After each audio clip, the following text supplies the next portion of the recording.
to putting an end to their suffering. We can win. We can win if we hold on to the truth. And if, to quote the African-American spiritual, we keep our eyes on the prize and hold on. How many of you know that song? To keep your eyes on the prize and hold on. Well, it's a beautiful black spiritual. If I were in my classroom now, I immediately go here, YouTube, hold on, and the rest, but I don't teach anymore. What does that mean? It means, number one, to keep remembering what the struggle, the prize, is all about. It's not about theoretical fads, post this and post that. It's not about intellectual provocations. It's not about holier-than-thou radical posturing. It's about something much more humdrum, much more prosaic by comparison. The prize, it's about freeing the Palestinian people from their bondage. And then to hold on. To hold on means to be ready for sacrifice and for the long haul. But also to remember, whatever sacrifices we make here in Europe, North America, they're trivial and they're petty. They're meaningless next to the sufferings or the burdens or the sacrifices that the Palestinian people must daily make, and the burdens, sacrifices that people in 90% of the world have to make to achieve elementary justice. I lost my job. I wasn't happy about it. I have my moments of self-pity. So far as my friends are concerned, too many moments of self-pity. But in my sober moments, I don't forget that that sacrifice is so trivial. I lost a job. In about 3/4 of this world, if you try to tell the truth, you don't lose a job. You lose a limb, a body part, or your life. You get your tongue cut out, you get your ears cut off, you get your arms cut off, your legs cut off, your head cut off. That's the real world. In particular, in those glorious democracies that the United States promotes in the Middle East, like Egypt and Jordan, that's what happens when you tell the truth. Our sacrifices are so trivial, small change. But if we're willing to make those sacrifices, and we're willing to go for the long haul, keep your eyes on the prize and hold on.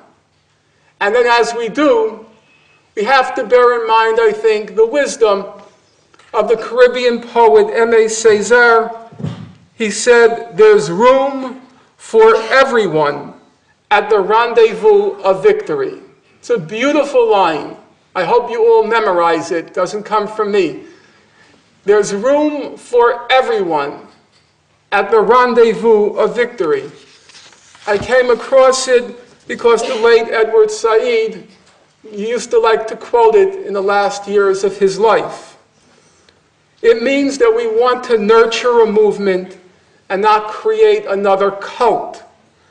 The victory to which we aspire is inclusive, not exclusive. It's not at anyone's expense. It is to be victorious without vanquishing. No one is a loser, not a Palestinian and not an Israeli.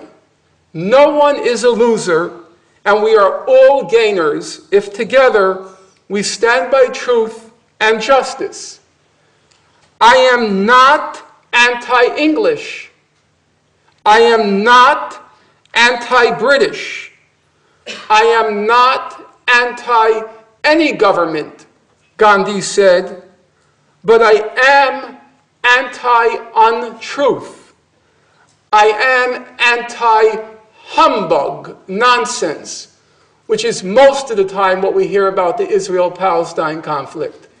I am anti-humbug, and I'm anti-injustice. and that I think should be our attitude as well.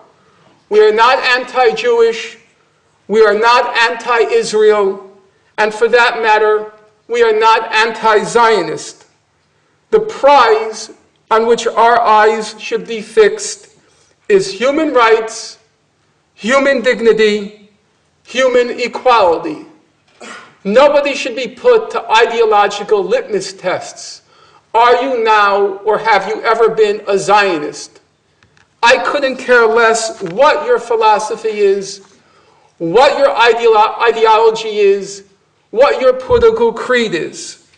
I want an answer to basic questions of principle, basic questions of conscience, basic questions of human rights. Are you for or against ethnic cleansing? Are you for or against torture? Are you for or against house demolitions? Are you for or against Jews-only roads and Jews-only settlements? Are you for or against discriminatory laws?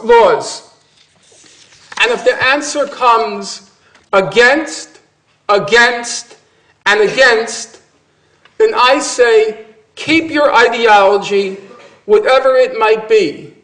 There's room for everyone at the rendezvous of victory. May we all, seekers of truth, fighters for justice, yet live to join the people of Palestine, the tormented people of Palestine, at the rendezvous of victory. Thank you.